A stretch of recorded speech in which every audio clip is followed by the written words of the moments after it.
Yeah.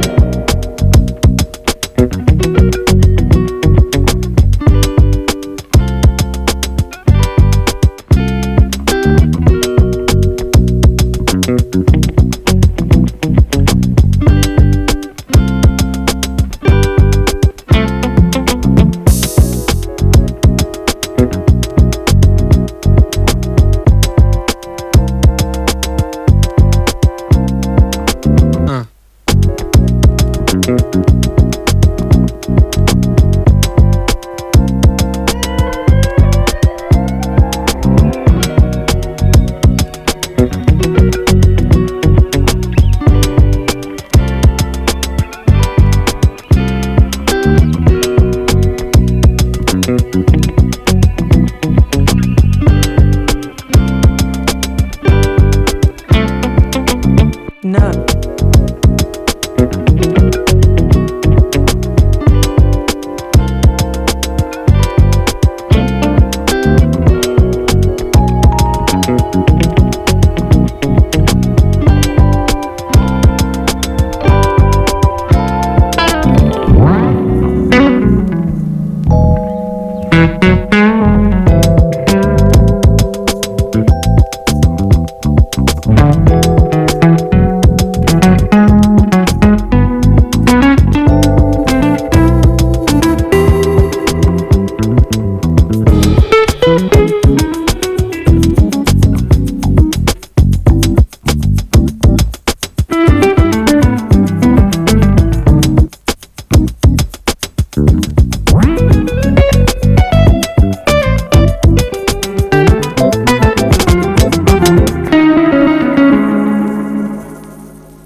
You got a mind, but even that could change. You could flip the gray matter like some batter in your brain. That's why I say, fake it till you make it A. And if you play that game, then you just might make a change. Rearrange all the bad to okay. Take the worst thoughts saying, turn them to a game. Take the best thoughts saying, put them on display. On repeat in your brain till you're feeling no more pain. Never slow yourself down, you can do some more. Push past all the pain and you'll find a door. Open it up and finally explore everything that you thought you could never do before. And even when you feel low, you can still go. Even when you feel slow,